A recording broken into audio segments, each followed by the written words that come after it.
There we go. How's it going, man? How you doing? Good, good. How are you? Good. Yeah, I'm happy you were able to like figure out how to like join this because like I just got introduced to this new platform. I know it's pretty confusing and stuff. So Oh, yeah, I okay. appreciate you hopping on this. Yeah. Yeah. Just give me yeah 1 second. I'm gonna try to see if I can make this like a live stream that people can like watch, but I don't know if I'll be able to. But yeah. Anyway, yeah. But like, how's your day going though? Your day going good Good. and stuff? Yeah. It's been good. It's been good. Hell yeah. All right, just give me 1 second. Okay. Just gotta make sure it's recorded and everything. Okay. All right. Okay. Welcome to another episode of Coug'd Up. This is a show where we dive into the stories of Washington State student athletes and sports professionals who help define the sport that make this town special. I'm your host, Dylan Kiviat. Today we have someone who has made his way from first Spokane, then Pullman and Oregon, and now Los Angeles. I would like to welcome former Coug and Los Angeles Dodger draft pick Elijah.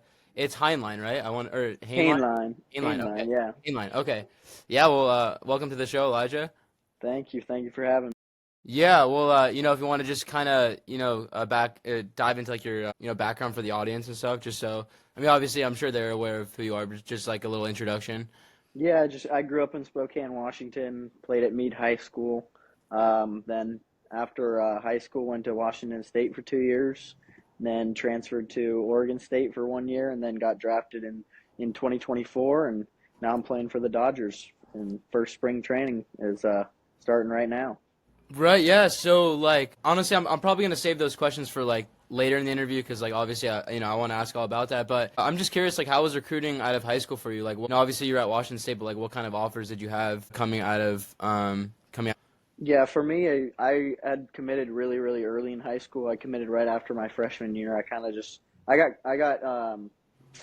actually got recruited by Marty Lees, who was here before Brian Green was there. Right. So I was recruited by him, and I actually had committed to him after my freshman year in high school. Kind of just the dream offer to go to Washington State, and like grew up watching them all the time. So got an opportunity to go there, and I kind of went with it. Right, yeah. So, did you have any family that went to WSU, or that was just like because it was close to home, it was just like pretty easy for you? Close to home, and I've watched a lot of games before growing up and been down to Pullman many times. So it's kind of just a convenient little trip to go down there, and it was kind of the dream school at that time. Right, yeah, no, that makes complete, sense coming out of, Spokane. But yeah, but like just like curious, like when you ultimately decided to leave WSU and transfer to Oregon State, like what was kind of the thinking behind that? Like what ultimately made you decide to leave WSU?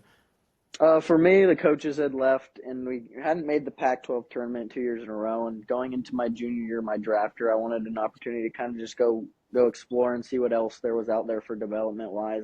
I didn't know what coaches were coming in. They're kind of taking a little bit for it, which is totally understandable. I know it's if you want to find a good coach, you gotta take time for it. But for me, I just wanted to go try and explore other options and see what other development options there were out there, and kind of just take that next step in the game, I guess, too. Yeah, no, that makes complete sense. So, staying on that topic of WSU and Pullman, like what was like your favorite WSU memory while you were here? There's so many good ones. I mean, we had a walk-off against Santa Clara where I had hit a walk-off homer, and that was a really cool moment. Just like the whole entire team just meeting at home plate, and everyone's just throwing water everywhere, and it was kind of just a really good moment, I guess. And then just playing in like different tournaments, and you play well, and just having memories with a lot of friends. I still talk to a lot of guys from those teams, and just like I went to Dakota Hawkins' wedding recently, so it's just like Oh, being well. around guys like that and like having relationships with those guys was really a good time.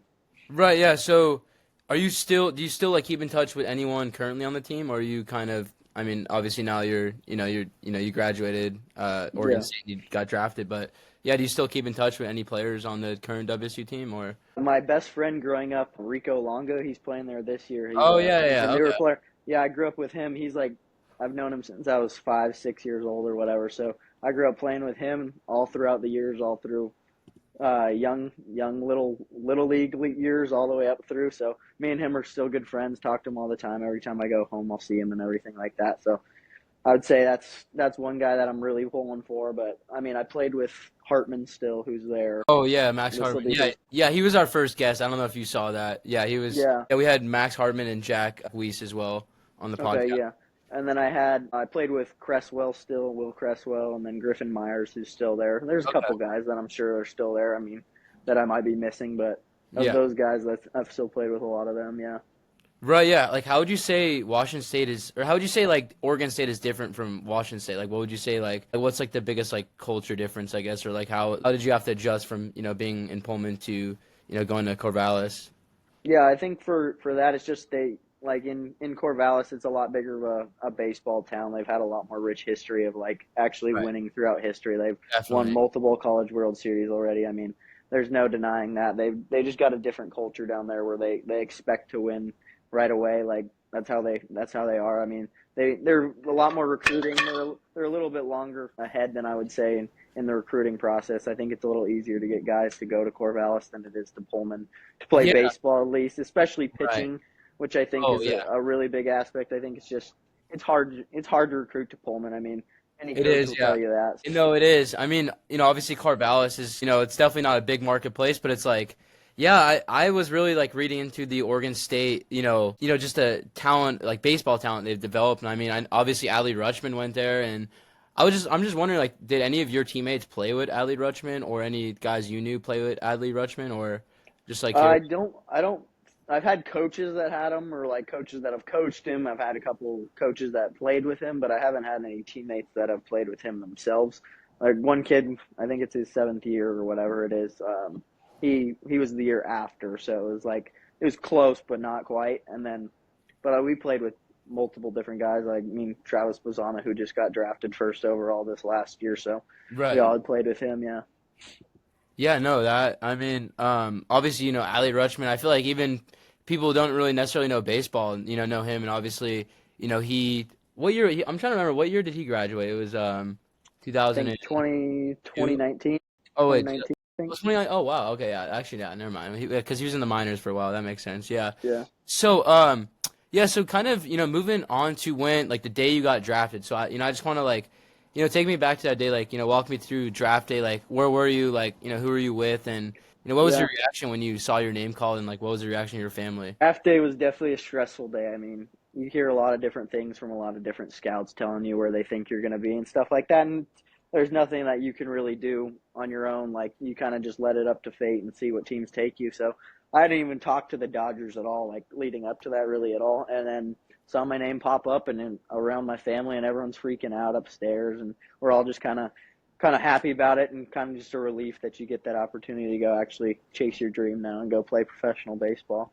Yeah, I mean, I can only imagine. It must feel like so surreal just seeing like not only just seeing your name, but like hearing your name like get called, and then yeah, I mean, obviously it's a big. I mean, going from college to the pros. I mean, that's a not everyone does that. So I mean that is just that's awesome. But yeah, like how has the adjustment been from college to pros for you like so far?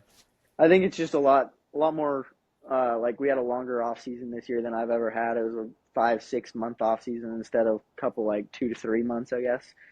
So that was definitely a big adjustment. Got to like make a lot of different strides in a lot of areas that wasn't able to in years past. Just having a longer off season, being able to like take care of my body. But I'd say just the routines of it. Like if you don't have a good routine heading into pro baseball, then you're kind of going to get a little bit exposed and not really know what to do. So I think routines is just a really important part. I think if you talk to any like guys that have played in the big leagues for a long time, a lot of our coaches have played in the big leagues for a long time. A lot of them have said like, yeah, just I think the difference between a guy that's like very successful and a guy that's not is just the routines that they have throughout every day. Right, yeah. Like you think that like since you've been in the majors, you've developed just a more kind of intense routine, like kind of strictly like to the level of the majors. Is that like what you're saying? I would say that I'm working on that for sure. I think Yeah. obviously it takes time to do that, but I mean I have been a longer off season going to drive one like I did this off season working with a lot of guys that have been in the pros and like dealt with like a lot of really high level baseball players, just kind of understanding what their routines are and kind of implementing little things that they've done, stuff like that, just to I guess really dial in my routines and make sure that I'm at that level where I'm not leaving anything out there to chance or anything like that. Just leaving what I can, doing what I can to be Yeah, successful. yeah. So on the, obviously I already brought up like, Adley Rutschman, but on the topic of MLB players, like, did you have a favorite MLB player growing up, or? Growing up, my favorite player was Adrian Beltre. He was a Texas Ranger for a Yeah, while, for and Adrian Marin and Belcher. all them. Yeah, Yeah, that was my favorite player growing up. So I would say that was my always the guy that I looked up to the most playing baseball.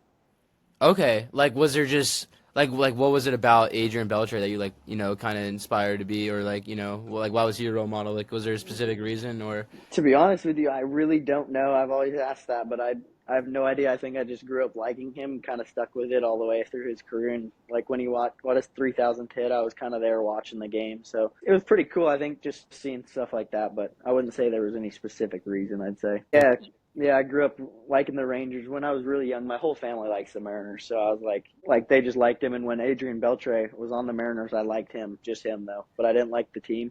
And then when he went to the Rangers, I was old enough to like really understand baseball and Yeah. start liking teams. So when he went to the Rangers, that's when I was like, okay, I like the Rangers. Like that's my team. Right.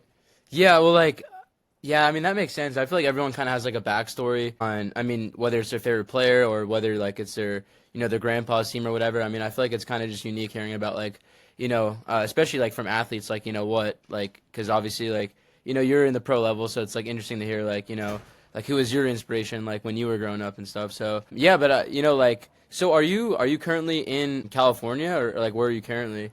Arizona right now because spring training's down here over in Camelback Ranch at the little Dodgers spring training facility. So we reported on the 20th and then been here for a couple days now. I'm just getting through spring training now.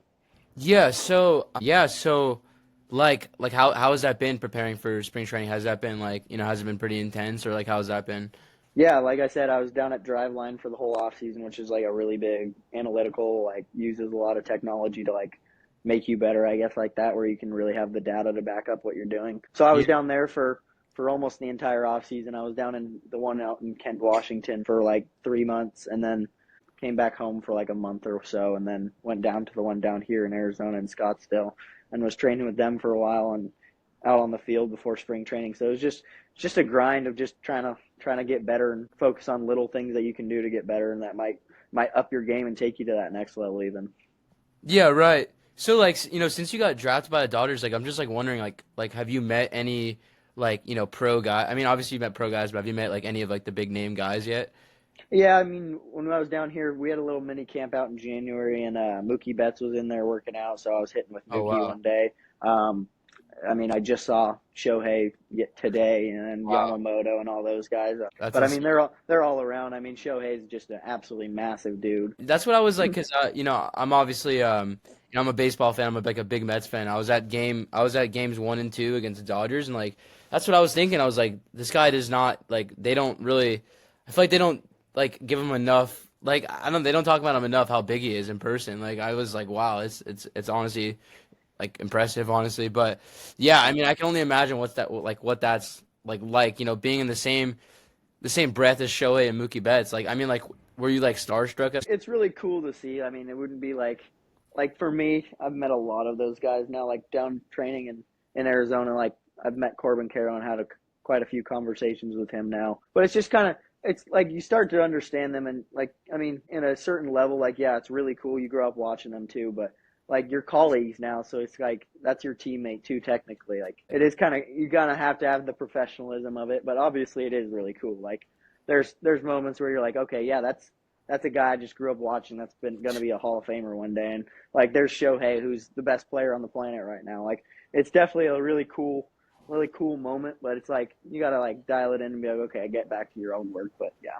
Yeah, but you didn't really have like too many conversations with them. It was kind of just like brief, like when you. not crazy. No, I think they're kind of just doing their work, so you don't want to Right. get in Yeah. their way too. Yeah. Yeah, that makes sense. But kind of keeping it like baseball related, but more like fun personal questions. Like who would you say is the best teammate slash player you played with and against? So I guess it could be like two separate answers, like with and you could like and against. Yeah.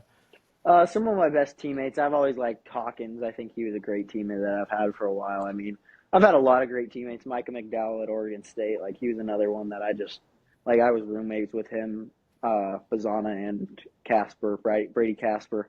All of us were pretty good, but I mean, Bazana is one of the best players you'll play with.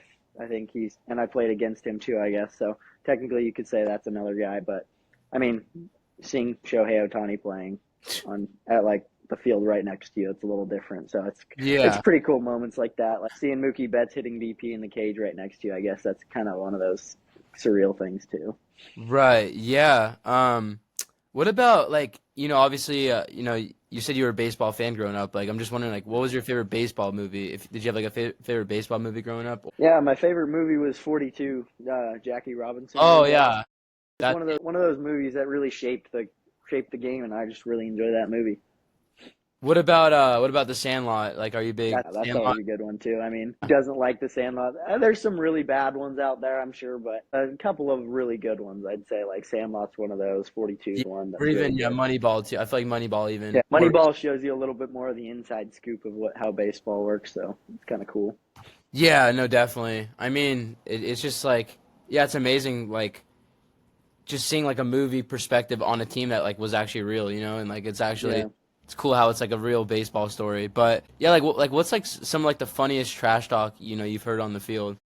Like, Oh, I mean, right, yeah. Well, like, do you think like at times just like due to the intensity of this like just the game and the sport that it just like kind of happens naturally almost or yeah, I think if you're just a competitor and you want to win, I mean, obviously there's going to be some some guys getting after each other, especially with a bunch of guys on the same field and in the dugout, and you might do something wrong, and then like a catcher might do something wrong, or a pitcher might kind of trying to show up a hitter or something, and that kind of gets the fuel rolling for the whole team, and then everyone's kind of getting into it, and then both sides are chirping, and that's kind of just how it gets all the time. I mean, there's been moments where I've seen where teammates are yelling at other guys in the other dugout, and it's just part of the game. I mean, any game that you see, I mean, there's chirping in it.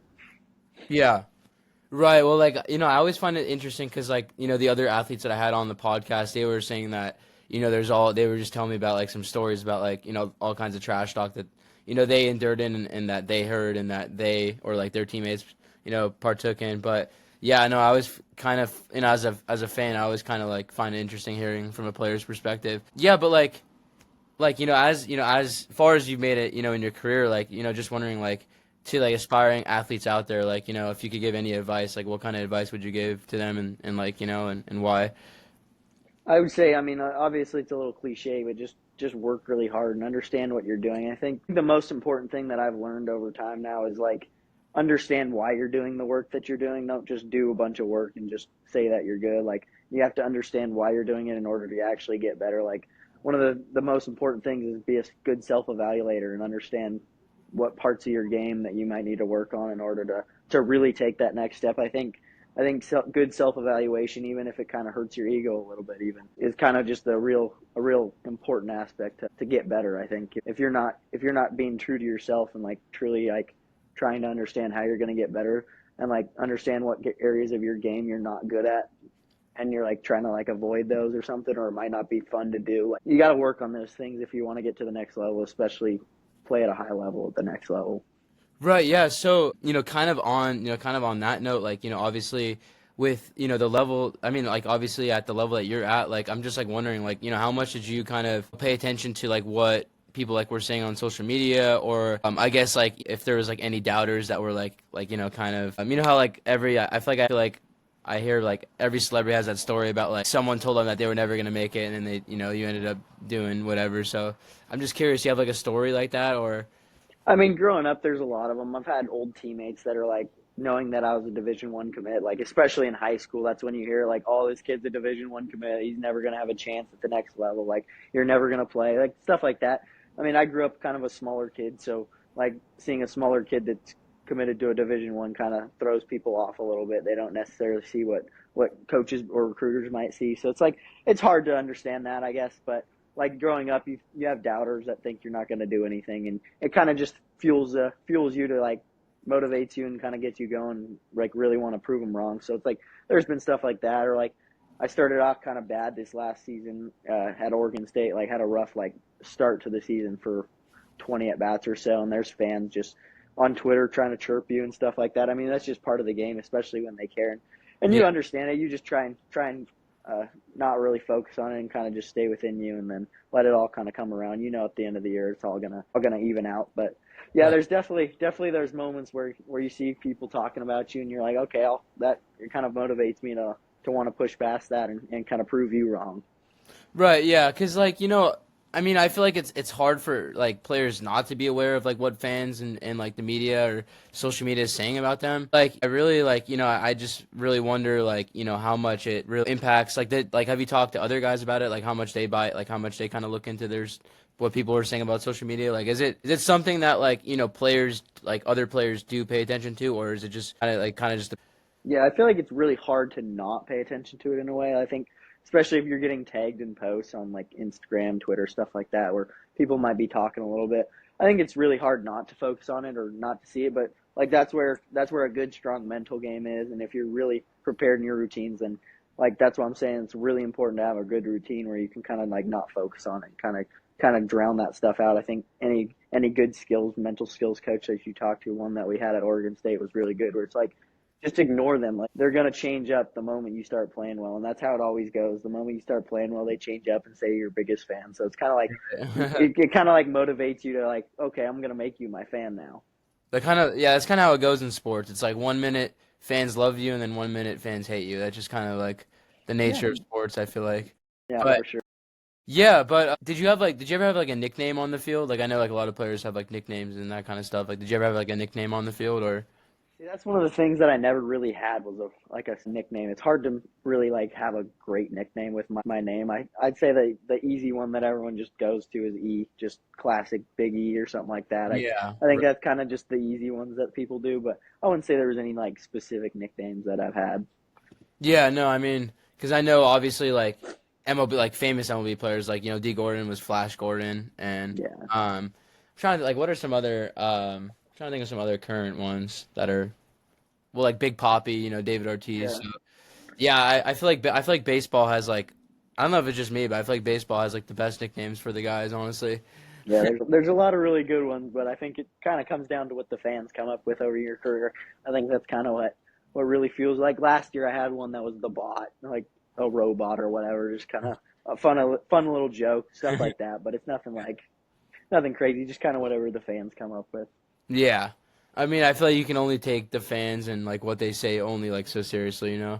Yeah, for sure. Right, yeah. But I mean, honestly, that's honestly like all the questions I have. Elijah, I just want to say, thank you so much for joining us on the show today. It was a pleasure hearing about your journeys and insights as former Coug and and your journeys to the pros. Before we wrap up, is there anything else you'd like to add or share where people can follow you or stay up to date on your work or anything?